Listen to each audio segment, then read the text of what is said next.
Okay, I've been using the AeroPress for about 4 months now, so I thought it about time to put a bit of review up of the product and how I use it. The instructions do explain 2 ways of using the AeroPress. I'm going to show you the inverted method, which I think is easier and less likely to spill. But basically what you've got is 2 parts, and it's basically like a syringe. So you've got like a chamber in there, and there's a rubber seal on the end of this piece, and when you push this plunger through, you basically push in the coffee and the liquid through a paper filter there into your cup. So I shall just show you how this works. So like I say, this is the inverted method. Now you do get a scoop, like a coffee measure thing.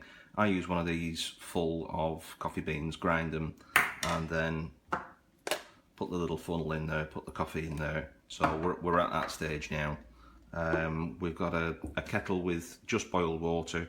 Now the idea is you're not supposed to generally put just boiled water onto coffee because it kind of burns it and gives it a bitterish sort of taste. So you can either wait a few minutes for that to cool down. I think the optimum's about 80 degrees C. But what I like to do is to just pour the water into the cup. That serves 2 purposes. The heat from the water goes into the cup and warms the cup nicely, and it also lowers the temperature of the water. I have checked this numerous times, and it's around about the 80 degrees C, so I'm not to a couple of degrees. So this is basically the way that I would do this. So water into the AeroPress and give that a stir for about 10 seconds. You do get a black plastic stirring sort of blade in with the kit, which I don't tend to use. It's a bit clumsy. So give that a stir for about 10 seconds. Like I say, you've already got 1 filter paper in the filter end. You do get quite a few. That goes on the top, and then you wait for about a minute, and that's sufficient to get the flavour out of the coffee. So we'll come back in a minute. Okay, so a minute later, and now what we do is we invert this over the cup. So we do that in one movement. We don't want any leaks or any drips to go all over the work surface, so we'll just turn that up like that. Now you shouldn't get much coming out there at this stage. You can get the odd drip, but that's about it.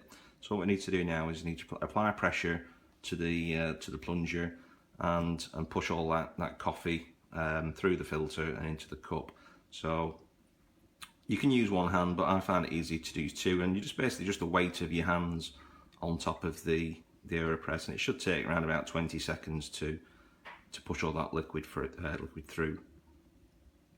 Now when it gets down to the bottom, you'll just see in there that there is you can just see in there there's coffee, then there's like a section of air in there, so you'll hear when that air starts to go through the filter, and then you know it's all the water's through.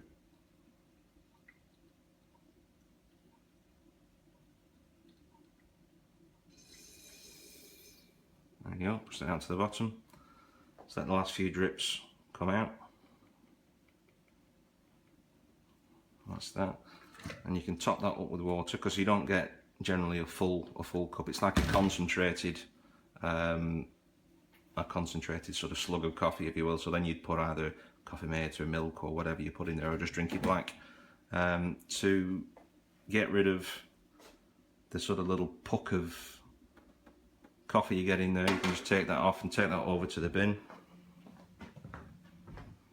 like that, and then just fire that in, and then whatever little bits you've got on there, you can just rinse those.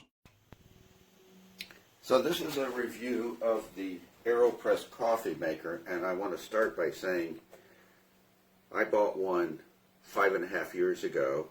This was the original one.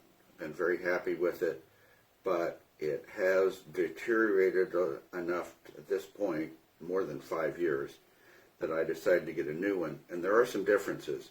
First, let me show you what happens over time. I don't know if you can see, there's crazing inside, and if you see it this way. But so that can cause water to leak around when you press it in here.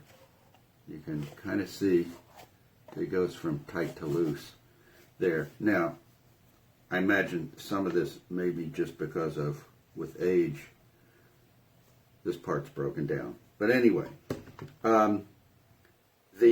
almost everything is identical. The funnel and the filter holder and these parts are unchanged. But the two main components are made out of evidently a new plastic, and maybe that's because they've just figured out that that would work better and wouldn't suffer the crazing problem that I had with the original. You know, it arrives really quite snug, which is good.